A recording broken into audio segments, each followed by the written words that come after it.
pengalaman ngajar sekolah-sekolah elit gitu, itu ternyata menyadarkanku bahwa ketimpangan pendidikan tuh sebegitu besar. Dan kayaknya kalau mau berkarya jadi apapun itu, baik misalnya pembuat kebijakan atau inisiator-inisiator lainnya dalam pendidikan, perlu punya pengalaman lapangan dulu sih.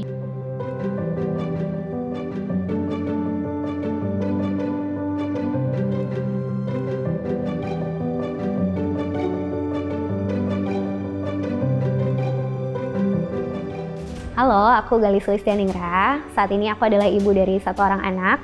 Aku adalah praktisi pendidikan, aku mengembangkan platform literasi numerasi Smartech Indonesia, dan aku juga merupakan content creator pendidikan.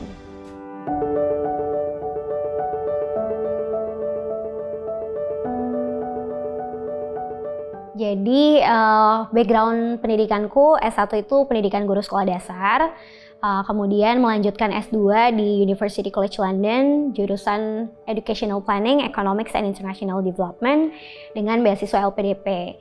Kenapa waktu itu kepikiran untuk ambil S2 dengan beasiswa LPDP? Karena sebenarnya waktu S1 sempat ngajar, tapi ngajarnya itu di sekolah-sekolah internasional. Terus merasa kayaknya pendidikan yang seperti ini tuh bisa loh kita bawa juga ke sekolah-sekolah negeri gitu. Jadi merasa perlu punya pengetahuan tentang kebijakan pendidikan. Jadi makanya ngambil S2-nya tuh bidang kebijakan.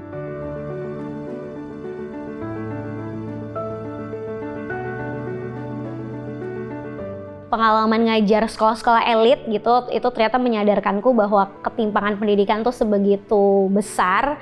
Dan kayaknya kalau mau berkarya jadi apapun itu, baik misalnya pembuat kebijakan atau inisiator-inisiator lainnya dalam pendidikan, perlu punya pengalaman lapangan dulu sih. Dan aku merasa pengalaman lapangan yang paling kredibel tuh ketika kita bisa terjun langsung ke sekolah negeri. Nah, kenapa sekolah negeri? Soalnya itu merepresentasikan banyak sekali anak-anak Indonesia dari beragam latar belakang gitu.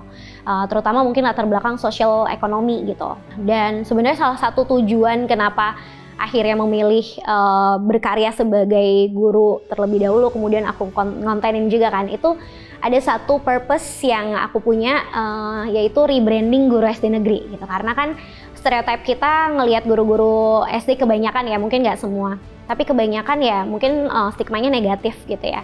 Jadi mau ngebawa potret yang lebih baik, potret yang lebih berkualitas, karena aku selalu percaya kualitas pendidikan bangsa tuh mulainya sebenarnya dari guru dulu gitu.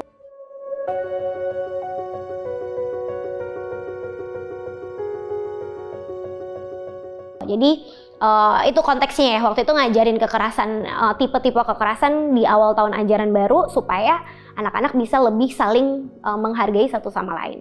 Jadi yang aku lakukan bersama murid-muridku tuh role play ya. Jadi aku kayak pura-puranya aku jadi pelaku kekerasannya, terus muridku nih jadi korbannya. Jadi aku contohin, oh kalau yang kayak gini, misalnya aku dorong dia, itu namanya kekerasan apa gitu. Terus mereka jawab kekerasan fisik.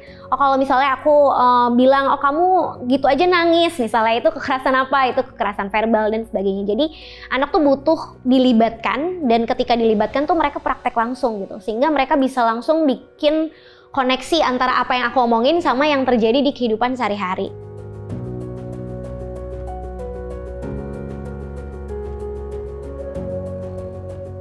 Kebetulan anakku memang secara tumbuh kembang, kalau dari segi kemampuan yang lain-lain sebenarnya nggak ada masalah, tapi dari segi makan, terus asupan nutrisi itu memang perlu ada yang diperbaiki gitu ya. Nah, jadi aku merasa ketika kalau aku masih ngajar dengan tuntutan peran di sekolah, kemudian tadi ya aku harus all out nyiapin segala sesuatunya, energiku tuh jadi habis ke anakku gitu. Akhirnya aku merasa kayaknya memang sekarang prioritasnya harus ke anakku dulu gitu ya, karena ada hal-hal yang kayaknya perlu dikejar. Jadi ya aku mencari gimana ya caranya bisa tetap berkarya buat pendidikan, tapi di satu sisi masih tetap bisa nemenin tumbuh kembangnya anak aku. Udah banyak banget hal-hal yang kita lalui, usaha-usaha yang kita perjuangkan juga sampai pada akhirnya kita berhenti di satu keputusan ini. Jadi dulu tuh dari tahun 2022 itu aku baru 2 tahun ya ngajar. Itu memang anakku tuh udah harus pakai alat bantu makan. Nah di situ sebenarnya udah ada pergumulan gitu ya. Kayaknya memang harus berhenti aja dan sebagainya. Tapi pada saat itu mikir kita coba dulu deh, kita coba dengan opsi-opsi lain gitu ya. Jadi ya intinya dari segi apa yang kita kira-kira bisa upayakan, baik itu dari medis gitu ya, atau ya dari hal-hal kita cari support system lain, daycare atau pengasuh dan sebagainya, itu udah dicari gitu ya. Tapi ternyata 2 tahun berselang perubahannya masih nggak signifikan. Jadi ya akhirnya kita memutuskan kayaknya nggak ada pengasuh lebih baik daripada orang tuanya gitu ya. Jadi ya akhirnya memang harus ada hal-hal yang kemudian direlakan sih.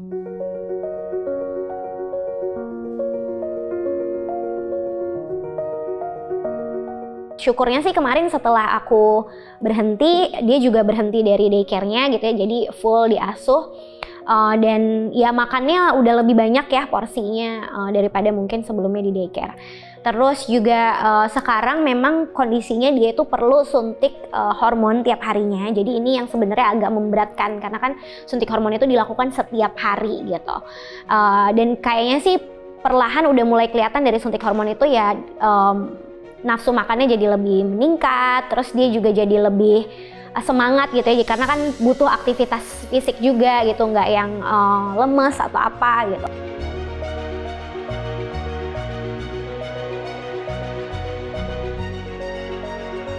Jadi sekarang nih aku dan teman-temanku lagi mengembangkan platform belajar literasi numerasi. Jadi mungkin yang lebih familiar di telinga orang-orang itu matematika gitu ya. Tapi kenapa sih kita bilangnya literasi numerasi? Karena kita nggak mau matematika itu dilihat sebagai angka-angka atau hitung-hitungan aja. Jadi kita mengklasifikasikan atau kita membuat pola. Jadi ngikutin pola dari yang udah ditampilkan. Nah itu sebenarnya matematika dasar.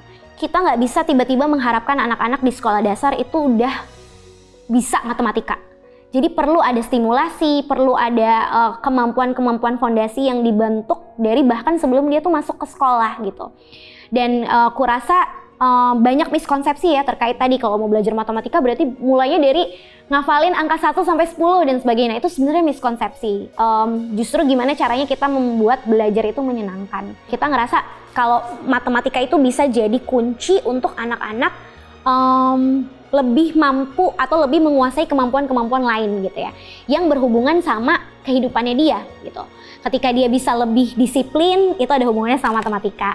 Ketika dia bisa lebih bijaksana dalam mengatur keuangan, itu ada hubungannya juga sama matematika. Sekarang sih mungkin sifatnya kita ngasih email, nanti kita kirimin uji coba gratis, tapi harusnya di akhir Februari ini kita udah bisa mulai dipakai publik.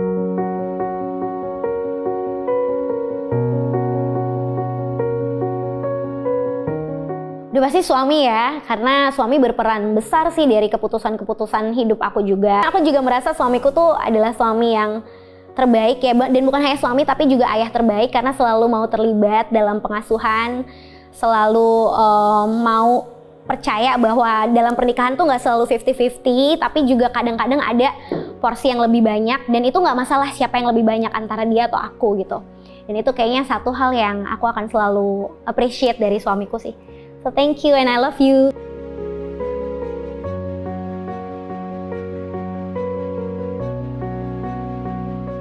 Aku akan selalu bilang ke Aruna bahwa kita nggak bisa berharap hidup itu berjalan sesuai dengan apa yang kita mau, sesuai dengan apa yang kita inginkan.